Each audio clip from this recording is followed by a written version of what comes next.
I'm Dr. Jessica Eastman, and this is an open Q&A. And everyone who's present to please join us by turning on your videos. I'm going to jump in with questions. So this question asker says, I am working on acknowledging my own trauma and healing my life. Part of this is, of course, creating a healthier relationship with sexuality.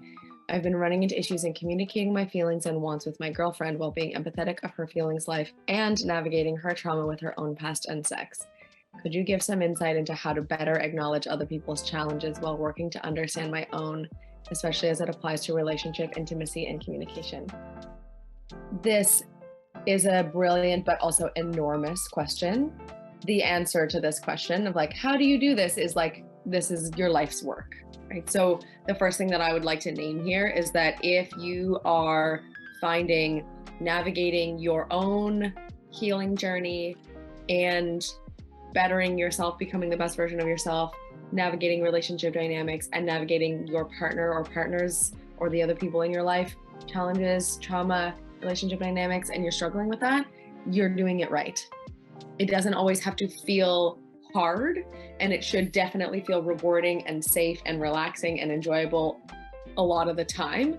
But there is no easy way to do this work. It's hard, right? Especially for those of us, which is the vast majority of us, at least, that are people in the world right now that didn't learn how to do this stuff as kids.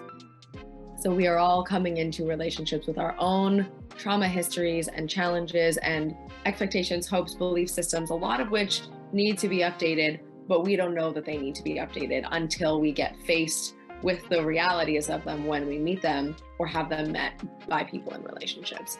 So the first thing I would like to do here is just normalize that this is a really hard thing to navigate.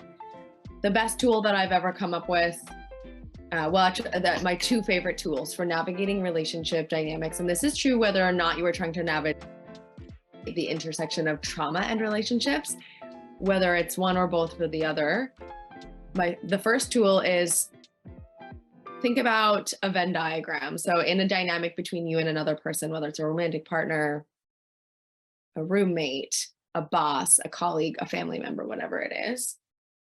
A Venn diagram, right? Two circles with a small amount of overlap in between where the circles meet. One Venn diagram is the stuff that is yours to work on. And when I say that, I mean like the things about you and your life and your trauma and your recovery and your healing journey that are your responsibility. And then the other circle is the same, but for the other person in this relationship, the components of their healing journey, of their trauma, of their work on this planet, of their bettering themselves that are their responsibility. And there is a little bit of overlap between those two circles. In that overlap is the stuff that is the responsibility of you two together. And the vast majority of stuff to work on is the responsibility of the individual. There's a little bit in the relationship, and in the relationship, it's mostly, so in that space where the circles overlap, I wish I could draw on here, but anyways, I think you guys get it. The space where the circles overlap are two main areas: how you communicate with each other and how you care for each other. And so this leads me to my second favorite, the next favorite tool that I really like for conceptualizing how to do this work in relationships and in healing and in trauma is, I call it meta communication. This is having a conversation with the person you are in a relationship with, about how you would like to be communicated to, and inquiring with them about how they would like to receive communication. And so what I'm talking about here is like, are there certain words that are particularly activating or feel unsafe for you? Is there a way that somebody, that's useful in the future. But back to meta communication, is there a way that you are going to be more likely to be able to receive feedback in a positive way without getting defensive, right? So to give you an idea, for me, and these are the meta communication discussion is the meeting of, these are my boundaries and requests, these are their boundaries and requests, and how can we compromise and overlap on those, right?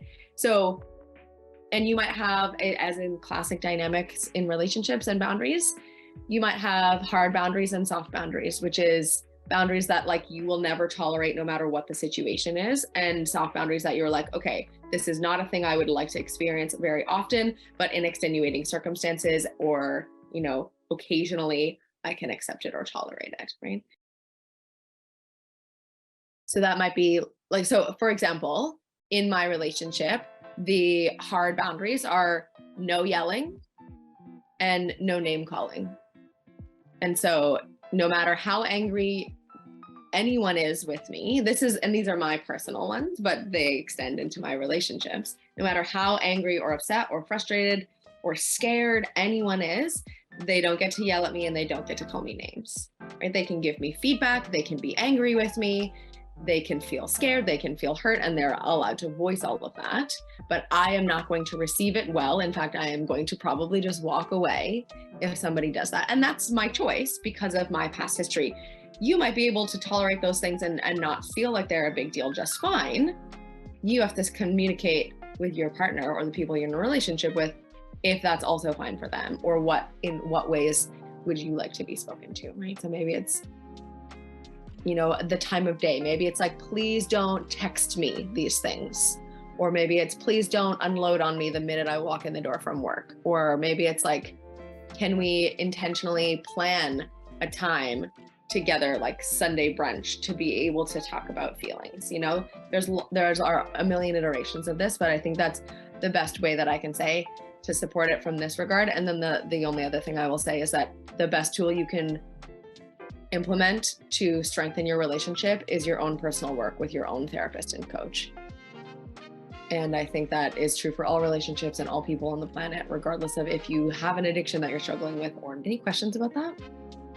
Thoughts, comments? Whenever you're ready, here are 4 ways that PornReboot can help you out for free. The first way is to subscribe to our channel and make sure that you click on the notification bell to get a new video every other day. The second way is to actually get a free copy of my book, Confessions of a Porn Addict, 7 Secrets of Porn-Free Men, where you'll learn about my personal struggle and the lessons I learned over the past 14 years, as well as get strategies for putting together your own personalized reboot plan and ending your compulsive behavior with pornography or masturbation. So click on the link in the description below this video to get the free ebook. And thirdly, if you're not sure where you'd like to start, but you'd like to learn more about my team and I, or you'd like to spend time with more like-minded professionals like entrepreneurs, business owners, men who work in sales or consulting or high-level jobs, men who are controlling their behavior, then join our free and confidential group, the PornReboot group on Facebook. There's also a link to join the group in the description below this video. And finally, if you need our help right now because you have a burning issue, it's an emergency. Your behavior with pornography is hurting you mentally. You're about to lose your relationship and you want to live up to your potential or be an authentic man and free yourself from shame, guilt, and underachieving, then click on the link in the description below this video that actually says free coaching call, or visit elevatedrecovery.org and click on the link which says book a call.